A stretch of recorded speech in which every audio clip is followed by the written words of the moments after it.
À 4 voies, à 2 voies ou pas du tout, quel avenir pour le RER wallon?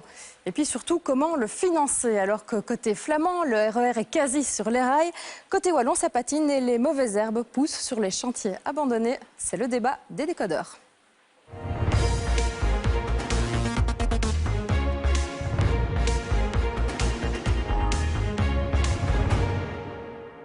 Merci d'être avec nous sur ce plateau avec un ministre de la Mobilité wallonne, avec le patron du rail de la SNCB, M. Cornu. Merci d'être avec nous. Un bourgmestre de la commune de Braine-l'Alleud et un député qui habite Nivelles. Voilà pour toutes les parties concernées. Jacqueline Gallor, vous venez de l'entendre, a dit « Je n'ai jamais annoncé l'abandon du RER wallon ». Par contre, elle a dit qu'il n'était pas nécessaire de tout mettre à 4 voies, alors que jusqu'ici, on pensait que c'est ce qu'il fallait faire, 4 voies pour le RER. Elle a en fait suivi votre point de vue, M. Cornu. Vous dites, vous, à la SNCB, avec Infrabel, pour répondre à une offre de qualité, il ne faut pas mettre tout à 4 voies. C'est vrai? Non, je pense qu'on est en train de réduire un débat sur la mobilité à un débat sur des travaux publics. Nous avons 2 objectifs chez la SNCB. Mieux servir nos clients et deuxièmement, contribuer à la résolution des problèmes de mobilité en Belgique. Alors, qu'est-ce qu'il faut faire? Il faut partir du point de vue, dans la zone RER actuellement, nous avons une occupation des trains de 60 à 80% pendant l'heure de pointe. Oui, avec les trains actuels. Sans RER, sans 4 voies. Sans rien du tout. Voilà. Alors, pour augmenter l'attractivité des trains, il faut faire un certain nombre de choses. Lesquelles? Il faut faciliter l'accès au train, ça veut dire plus de parking. Il faut avoir un accès plus facile aux quais. Il faut aligner la hauteur des quais jugée au standard. Il faut aussi introduire le Wi-Fi dans le train. Nous allons démarrer les expérimentations très bientôt. Je veux bien le Wi-Fi, mais le Wi-Fi, ça ne fait pas rouler des RER. Non, mais bon, revenons au deuxième point. Après avoir rendu le service existant plus attractif, deuxièmement, il faut augmenter la capacité des trains et c'est pour ça que nous avons placé une commande de nouveaux matériels double étage, à 2 étages, voilà, qui sera disponible en 2019. Ça, c'est la deuxième étape. Mais les rails, le RER, l'infrastructure... Voilà. Alors, je viens. Après, il faut essayer d'utiliser au mieux l'infrastructure existante. Et pour ça... Pas une nouvelle, donc? Non, je suis encore avec ce qui existe. D'accord. Pour mieux utiliser ce qui existe, il y a des nouvelles technologies qui arrivent. Vous avez bien entendu parler de voitures autoconduites. Mais une voiture, elle bouge en 2 dimensions. Vous avez le pilote automatique sur les avions. Ça va exister maintenant, malheureusement très tard, mais ça va exister sur les trains. Il y aura ce qu'on appelle l'ATO, Automatic Train Operation. Pas trop technique, M. Cornu, pas trop technique. Non, mais je sais bien. Mais ça veut dire, c'est un sorte de pilote automatique sur les trains qui va augmenter la capacité des réseaux de 25%, qui va baisser la consommation d'énergie de 25%. Les études sont en cours. J'ai rencontré mes collègues français, allemands. Et ça marche? Ça marche. À Londres, par exemple, et j'ai visité le réseau à Londres avec notre ministre, nous avons constaté une augmentation de la capacité de 40%. Revenons au RER. Non, mais j'y arrive. Ça, c'est le contexte global. Mais alors, oui, mais j'y arrive. Par contre, là, en Wallonie, excusez-moi de vous interrompre, en Wallonie, il y a des gens très fâchés. Alors, non, nous avons le ministre... je veux simplement dire... Ils sont quand même fâchés et voudraient quand même pouvoir vous le dire. Et même, et même très fâchés. Non, mais je comprends. Alors ce RER, il existera ou pas? Parce qu'on nous l'avait promis. Il avait été promis. Il avait été promis pour tout le monde. C'était 8 taxes de pénétration. Le RER en 2003, M. Cornu, 2003, on signe une grande convention. 8 taxes de pénétration vers Bruxelles pour désengorger la ville la plus embouteillée du monde. 5 de ces axes étaient normalement à 4 voies. 4 voies. Oui. Eh bien, 3 sont déjà faits dans le nord du pays. En Flandre. 2 en Flandre. 2 en venant de Nivelles-d'Otigny ne sont pas faits.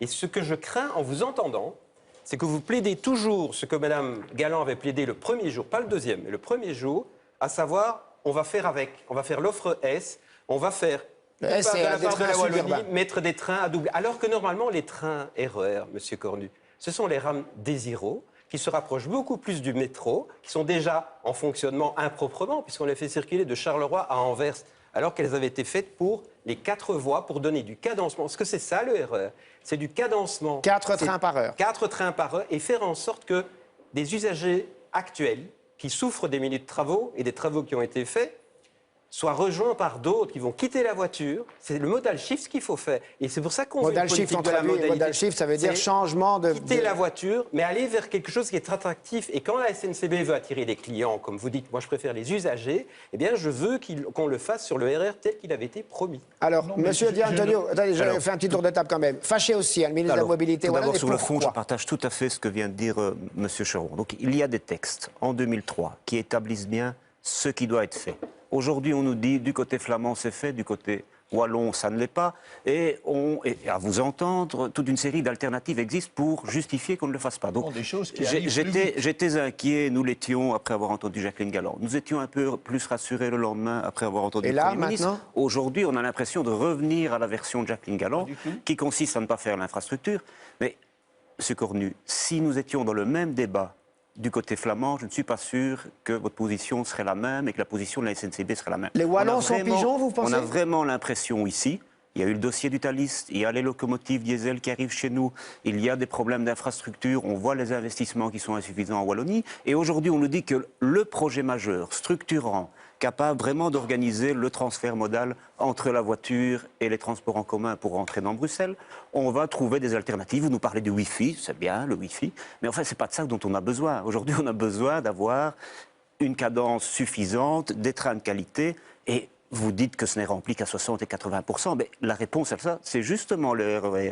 C'est sur les parkings de délestage, c'est le fait d'inciter les gens à basculer de l'automobile vers le RER. Donc, c'est le projet 2003, signé par tout le monde. Je voudrais entendre M. Scorno, vous êtes député libéral, M. Scorno, à la Chambre, donc parti de la ministre de la Mobilité. Est-ce que vous avez l'impression aujourd'hui que ce RER va venir? Le Premier ministre a dit, il y aura 4 voies partout. C'est le projet initial qui devra vivre et pas une alternative. Tout à fait. Alors, ce n'est pas une impression, c'est une certitude. Je pense que quand on a un Premier ministre qui confirme la déclaration du gouvernement, beaucoup de gesticulations depuis lors, mais c'est dans la déclaration du gouvernement. Ça a été repris plusieurs reprises par le Premier ministre qu'il avait déjà dit il y a à peine 15 jours. Ça a été redit cette semaine et confirmé, et donc j'entends M. Cornu, évidemment, comme CEO d'une entreprise qui fait des propositions, qui donne des avis et qui tente de renforcer l'offre, ce qui est bien légitime, Il fait son évidemment, bien sûr. Mais c'est le gouvernement qui décide. Et le gouvernement a décidé le RER à 4 voies. Je crois que ça n'est plus discutable. Oui, et quand vous entendez ces alternatives-là, M. Cornu, ces alternatives que vous proposiez, c'était pour qu'il n'y ait jamais 4 voies partout? Mais pas du tout. En fait, ce ne sont pas des alternatives, ce sont des étapes. Ça veut dire, vous avez des étapes. Je m'excuse, on a lu un rapport où il est indiqué bleu sur blanc que ce sont des alternatives. Alternatives, c'est bien alternatif à 4 voies. Alors, Non, c'est très C'est simple. l'un ou l'autre. Non, non, c'est pas du Ah tout. oui, mais- C'est pas du tout l'un ou l'autre. C'est Pas ce du qu'on a tout. compris. Mais on a... Donc c'est en Non, mais attendant. quelque chose qu'on ne comprend pas bien ces derniers jours. C'est pour ça que j'ai dit au début, voulez pas on est en comprendre. train de réduire un débat sur comment améliorer la mobilité à un débat sur Essentiel. couler du béton. Essentiel. Donc vous ne voulez pas couler du béton, faire des travaux en Wallonie? Non, j'ai pas dit ça. Vous dites en faisant ça, on n'a toujours pas de train, Non. pas de passagers. J'ai l'impression qu'on est dans un débat budgétaire, en fait. C'est plutôt Non, ça le en problème. fait, y a je plus de vais sous. quand même faire Plus de sous. 2 remarques. Première remarque, les 10 dernières années, Infrabel a investi 8 milliards d'euros dans l'extension de son réseau, dont 2 milliards pour le RER. Résultat, aujourd'hui, il n'y a pas un train qui roule en plus. Donc, ce que vous Et dites- la vitesse a été diminuée de 10%. Alors ce que vous dites, c'est appelez ça une qu'Infrabel est en réussite? faute. Monsieur Cornu. Infrabel est en faute. Monsieur Bon, Cornu, moi, je Monsieur dis- Cornu, est-ce que pour cela, il faut abandonner ce qui était prévu? Pas du tout. Attendez. Non, non. J'ai lu le rapport de la Cour des comptes. Nous avons demandé à la Chambre, nous avons obtenu un audit par la Cour des comptes. Ça vous a beaucoup fâché. J'ai lu ça en lisant le rapport et vous Je avez un style confirme. direct, vous avez été Je très fâché. confirme. Mais ce rapport, il dit des choses très éclairantes. Il dit que, les travaux sur le RER sont interrompus. Interrompus, dit la Cour des comptes. Ça, c'est pas ma Et la Cour... responsabilité. Non, non, la Cour des comptes. Mais vous avez répondu et j'ai lu vos réponses. C'est Infrabel. Et vous dites 2 choses. Et la Cour des comptes le confirme, le comité créé en 2014 pour s'occuper de l'exploitation. Parce qu'on parle de l'infrastructure, il faut créer d'abord la possibilité d'avoir des voies, les 4 plutôt que les 2, mais il faut aussi faire de l'exploitation. Et là, je vous rejoins sur l'idée que, grâce aux cheminots, et grâce à une ambition qu'on donne au rail, nous avons besoin des cheminots. J'aimerais qu'on en parle positivement, qu'on leur donne une fierté, qu'on leur donne surtout une capacité de faire un boulot utile. l'exploitation, eh bien, ce comité, il n'est toujours pas réuni. Les régions ne sont toujours pas parties. Vous voulez en venir à quoi? Eh bien, il faut une billetterie unique. Il faut que le RER s'inscrive dans un programme global de mobilité avec les bus, avec le reste des transports en commun pour désengorger les tunnels de Bruxelles. C'est ça dont il s'agit. L'accord de 2003 prévoyait la mise en place d'un comité exécutif des ministres de la mobilité. Et il n'existe pas? Ça fait 2 ans que je demande, 1 an et demi, à la ministre Galland, qui doit le présider, de le réunir. Donc les 3 ministres des 3 régions et la ministre fédérale. Elle ne le réunit pas. C'est là que doivent se discuter des grands dossiers tels que ceux-là. On ne va pas résoudre dans un pays aussi petit que le nôtre des problèmes de mobilité sans se parler entre ministres de la mobilité, entre la Wallonie, Bruxelles, le Brabant wallon, Bruxelles. Ben, évidemment que c'est un problème qui concerne tout le monde. Et donc on doit se voir, on doit se réunir. Impossible. Et j'ai l'impression que tout simplement, c'est qu'on veut nous cacher des choses parce que les 3 milliards d'économies, c'est irréalisable sans faire des grandes coupes dans les infrastructures. Et donc ça, on n'a pas envie de nous le dire. Alors peut-être pour revenir sur le dessin de Pierre Kroll, il y a quelques secondes, qui vous montrait un wagon au milieu de nulle part, c'est-à-dire sans rail. Est-ce qu'effectivement, il y a un problème budgétaire? C'est inscrit également dans le rapport d'un comité de direction du mois de septembre 2015 qui disait, Monsieur Scourneau, vous l'avez sans doute vu également, à cause des réductions budgétaires, il n'y a plus d'argent pour faire les infrastructures. Et donc ça veut dire qu'il n'y a plus de sous. Non. Comment on va trouver les sous? Alors, en ce qui concerne le fonds RER, celui-ci a été constitué dans le prolongement en 2003. Ça, c'est une réserve. Mais attendez, d'abord, on ne découvre pas ça en 2015. Ça fait des années qu'on tire la sonnette d'alarme. Et aujourd'hui, c'est Mme Galland exposée à un fonds qui s'est épuisé pour différentes raisons et qu'on connaît. C'est pas de sa faute, ça. Je pense que ça a été un manque de, vraisemblablement, prévision en ne provisionnant pas, il y a déjà quelque temps, les comptes du RER. Et Mme Galland, aujourd'hui, se retrouve devant une situation de fait qu'elle n'a certainement pas désirée. On a préféré vis-à-vis de faire des gares. Hein. C'est la faute à qui? La gare de Mons, dit le rapport de la Cour des comptes, au début c'est 85 millions, à la fin c'est 270. C'est la faute au PS, alors? C'est le choix quand même d'investir plutôt dans des gares que dans des trains qui amènent des voyageurs pour leur confort, la ponctualité. Ça, D'accord c'est un choix avec du ça? passé. Et je reconnais que Mme Galland n'y est pas pour quelque chose en tant que tel. Mais le MR n'était pas absent des CA du temps d'Infrabel de la RER SNCB. est un fonds indépendant. Ce n'est pas le même budget, vous le savez. Et donc, ce fonds RER, si vous faites une recherche... Il y a plus que 100 millions. Si vous faites une recherche sur Google et que vous tapez financement fonds RER, vous verrez que ça fait 105. des années qu'on tire la sonnette d'alarme en disant mais voilà, il manquera les moyens nécessaires pour finir le RER. Et donc maintenant, Le Premier ministre s'est engagé, il a dit qu'il allait trouver des sources de financement. Alors, Monsieur Di Antonio, est-ce que finalement il y a un problème budgétaire? Ce fonds RER, effectivement, doit être réalimenté. Par qui? Je pense que la question se poserait bien moindre si la partie qui n'était pas faite aujourd'hui n'était pas en Wallonie. Le fonds RER a été utilisé... Pourquoi vous dites ça? Parce qu'on a le sentiment que chaque fois qu'un dossier francophone est sur la table en termes d'infrastructure, c'est un problème. J'entendais les débats au Parlement fédéral. J'entendais le débat au Parlement fédéral où on disait Anvers ne peut pas payer parce qu'on ne serait pas capable de faire... C'est communautaire ou pas? J'ai l'impression aujourd'hui que les budgets qui doivent être développés... Je crains qu'à cause de ce qui s'est passé cette semaine, ça le soit devenu. Oui. Quand j'entends la NVA, vous voyez qui c'est la NVA, M. Scourneau, dire il faut d'abord s'occuper d'Anvers.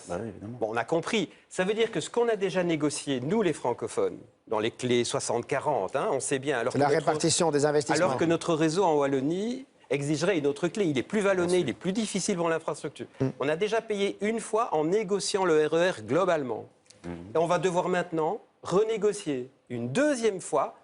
C'est inimaginable. Monsieur Rémy, je trouve et donc que je veux maintenant que le gouvernement fédéral essaye quand même de trouver des solutions et respecte l'engagement du Premier ministre. C'est ce que j'ai entendu jeudi. Bien sûr.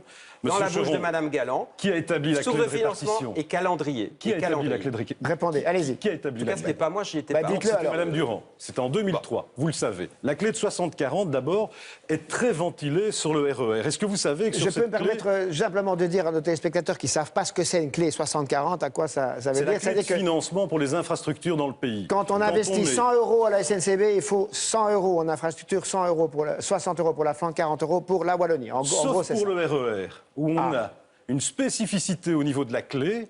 Et par exemple, Monsieur Cheron, savez-vous que dans le financement, une partie du financement du RER sort de cette clé de 60-40 en ce qui concerne par exemple la ligne 124. Oui, parce qu'il y a c'est sur la clé de financement de la région Bruxelles. Il y a des communes en Ne soyons pas trop techniques, Ça veut mais donc j'ai quand même dire une que question. faire du communautaire, par exemple, sur la ligne 124 ou 161, C'est vers tout Nivelles à fait indu. ou vers Puisque Otigny. vous avez des communes C'est votre flamandes qui partenaire sont au traversées. gouvernement fédéral. Excusez-moi, qui fait des Monsieur communautés. Cheron, est-ce qu'un habitant de Linkebeek ou de Rhodes-Saint-Genès est un sous-flamand?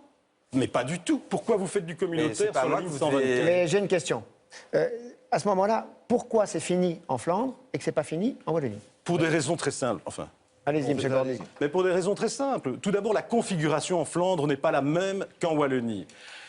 Cette configuration en Wallonie a nécessité des travaux d'infrastructure beaucoup plus lourds. En ce qui concerne la ligne 161. En ce qui concerne Vers la ligne Otigny. 124, Vers Nivelles. spécificité. Non, ça c'est la ligne 124. En ce qui concerne la ligne 124, cette ligne a été frappée de nombreux recours introduits par des riverains et c'est leur droit. Nous sommes dans un état de droit. Des riverains contestent le chantier RER, ils peuvent introduire des recours et aujourd'hui il manque les permis pour l'exécution du chantier. Donc ce sont des recours qui ont dilaté les procédures et qui ont fait qu'aujourd'hui vraiment un retard extrêmement long s'est installé sur la ligne 124. Pour être long, c'est long. Mais Ah, donc, c'est long parce que les recours devant le Conseil d'État sont toujours c'est très ce qu'on longs. nous Vous savez, par c'est contre, 4, c'est 5 une ans. vraie volonté politique maintenant de régler tous C'est ces une problèmes. vraie- De ces une problèmes de vraie permis qui ont volonté effectivement handicapé. politique. Vous savez, il y a un échevin à Watermal-Boisfort, il a dû aller expliquer pendant des années aux riverains, il l'a exprimé dans une carte blanche au journal Mais, le monsieur soir Cheron, je hier. suis bourgmestre. Et donc, les bourgmestres, Il il a y a fait d'ailleurs pareil. des Monsieur bourgmestres et maires qui n'étaient pas favorables au RER, qui deviennent maintenant les défenseurs, tellement ils ont dû aller plaider auprès de leurs riverains le fait que ça apportait du Je soutien voudrais- pour la on collectivité. avance. Vous connaissez ma commune, c'est Braine-l'Alleud, sur la ligne 124. C'est un tiers de la ligne 124. La ligne 124 fait 22 km.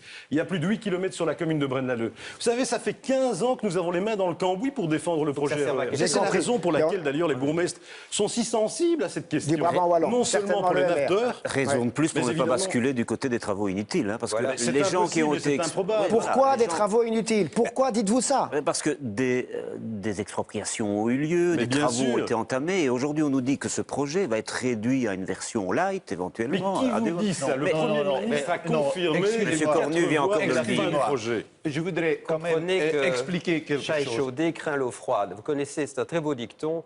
Le chat échaudé il craint même l'eau froide, pas seulement l'eau chaude. Et donc on a déjà eu Madame Galland. On vous a entendu aujourd'hui. Excusez-moi, mais votre introduction était inquiétante. Alors, Non, non, peut-être que- elle est réaliste, monsieur D'accord. Chaudron.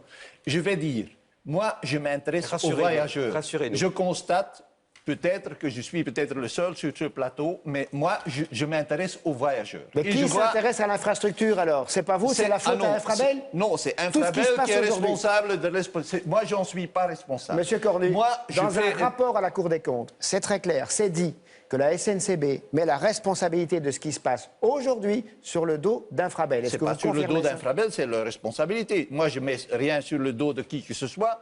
Moi, je dis simplement ma responsabilité. La responsabilité du conseil d'administration de la SNCB, c'est de rendre un service le mieux que possible dans les circonstances qui existent à nos voyageurs. C'est Et le contrat de gestion. Absolument. Vous savez que le contrat de gestion, il date de 2008. Le gouvernement fédéral, il aurait déjà dû être refait, revu, renégocié. Le contrat de gestion, c'est quoi? Il y a de l'argent public, des dotations qui vont à la SNCB et à Infrabel, et ils ont des obligations de service public. Croissance du nombre de voyageurs, etc. Les objectifs sont Des fixés. redevances d'infrastructures, par exemple, très important. Eh bien, le gouvernement a dû adopter un arrêté royal ce vendredi. Pourquoi? Pour des règles provisoires, des dotations provisoires. Mais la SNCB n'est plus vraiment pilotée par le politique. C'est une entreprise publique, elle n'est pas totalement autonome. Comprenez que nous hein. soyons inquiets. Pourquoi? Nous devions arrêter le Thalys Wallon pour quelques mois. Un an plus tard, il n'est toujours pas redémarré et on ne voit même pas, vous n'avez pas réservé les sillons auprès d'Infrabel pour pouvoir recommencer cette mise en... Donc on commence à douter de ce qu'on nous dit au niveau de la ministre et au niveau de la SNCB. Nos téléspectateurs doutent eux aussi. Ils envoient des messages en disant, par exemple, dire aujourd'hui, discuter aujourd'hui, si on va faire un RER de 2 à 4 voies, alors que tout a commencé il y a plus de 10 ans, je Évidemment, cite, c'est évidemment, lamentable, disent les évidemment. téléspectateurs. Monsieur Cornu. Oui, c'est très simple. Bon, premièrement, il faut comprendre pourquoi cette mise à 4 voies. Parce que nous avons... Donc bien vous la entendu, ferez, hein? Vous la ferez. Oui, absolument, mais voilà. nécessaire. Pourquoi est nécessaire? Parce que vous avez des trains longs, les trains S, et vous avez des trains ici qui sont C'est ce qu'on rapides. nous a toujours expliqué. Voilà. On Il faut le que sait. les trains rapides puissent passer sûr. les trains longs. Ils doivent se croiser. Maintenant, vous avez quand même quelques autres contraintes. Vous avez la jonction Nord-Midi. voilà, aujourd'hui, Au plein cœur de Bruxelles. si vous voulez avoir des trains en plus qui doivent passer par la jonction, à l'heure de pointe, c'est impossible. Il y a Joseph Schumann qui va délester quand même. Voilà. On l'espère. Attends, soyons pas trop techniques, on n'est pas chef de gare. C'est très important. Ça a coûté beaucoup d'argent, c'est fait. Oui, ça va 600 s'ouvrir millions en pour être avril. exact. En avril. En avril, j'espère. Mais bon, il faut voir. Nous sommes pragmatiques. Nous regardons qu'est-ce qu'on peut faire avec ce qui existe. Moi, je vais Et avec pas... l'argent qui existe, monsieur. Et Cornu. avec l'argent qui Et existe. s'il n'y a pas d'argent? Et s'il n'y a pas d'argent, il faut être pragmatique. Ça veut dire, moi, je ne suis pas en charge de l'infrastructure, je ne suis pas en charge de la politique ou du budget de l'État. Nous discutons actuellement, et je rejoins M. Cheron, à ce moment-ci, un nouveau contrat de gestion avec l'État. Et je reviens au Thalys Wallon. Il est évident, qu'est-ce qui va déterminer s'il y a un Thalys Wallon qui doit en faire courir, oui ou non? Est-ce que ça va faire partie de notre contrat de gestion, oui ou non? Ça dépend. Moi, je ne choisis pas. Comprenez que les usagers utilisateurs wallons non, mais je comprends parfaitement. Moi, je voudrais simplement, j'essaie de suivre les exigences de mon contrat de gestion. Alors, il n'y a pas encore cet engagement très clair que je voudrais entendre maintenant. On a entendu M. Scourneau qui parlait du Premier ministre. Vous, à la SNCB, est-ce que vous allez prendre l'engagement aujourd'hui devant tout le monde, finalement, qu'il y aura bien 4 voies, oui ou non, pour le RER, si vous en avez les moyens financiers? Ce sera lié. Non, mais ce n'est pas ma responsabilité, c'est la responsabilité de Infrabel. Et je voudrais quand même... La réforme des structures, c'était quand même magnifique. Hein. Monsieur Rémy, qui gère ce pays? C'est pas la votre SNCB, faute. c'est pas Vous êtes Infrabel, le c'est le gouvernement. Mais Et donc, le gouvernement a décidé. Donc, c'est décidé. Mais c'est décidé, c'est confirmé, il y aura En le RER. attendant, Il faut on fait encore voir quoi? les inscriptions En budgétaires et le 2025. timing. En attendant, on fait quoi? Parce que ce RER va arriver en 2025. On augmente, et je cite également la SNCB qui dit, avec les problèmes et les retards qu'il y a, il n'y aura pas de train sur ces rails, sur cette infrastructure, avant peut-être 2030. On va prendre donc en Wallonie plus de 10 ans de retard. Alors, je voudrais quand même... Les travaux qui ont été effectués depuis plus de 15 ans maintenant, ou en tout cas depuis une bonne dizaine d'années dans ma commune, sont déjà pour partie opérationnels et offrent déjà un service complémentaire. Dans quelques semaines, 60% en plus sera au travers du plan S. En plus. les trains suburbains. Suburbain, voilà, sera une offre de confort aux usagers. C'est les usagers qui priment. Notre inquiétude aujourd'hui en Wallonie, C'est la conclusion. En 2017, c'est que 90%. suite au tollé, C'est la conclusion, 10 secondes, s'il vous plaît. Suite au tollé soulevé par les déclarations de la ministre, le Premier ministre est venu dire le contraire. Mais ce qu'on veut voir aujourd'hui, ce sont clairement des indications dans l'accord du budgétaires, gouvernement. un refinancement du fonds RER de manière à ce qu'on puisse clairement avancer. Parce que les déclarations ne seront plus suffisantes.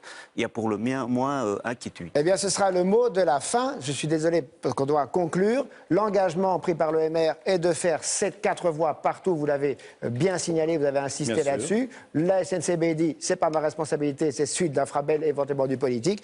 Et du côté, j'allais dire, du CDH et des colos, on attend de voir. Et j'imagine qu'aussi, vous, les navetteurs, attendez de voir comment tout ça va se concrétiser à l'avenir. Je vous promets, on le suivra.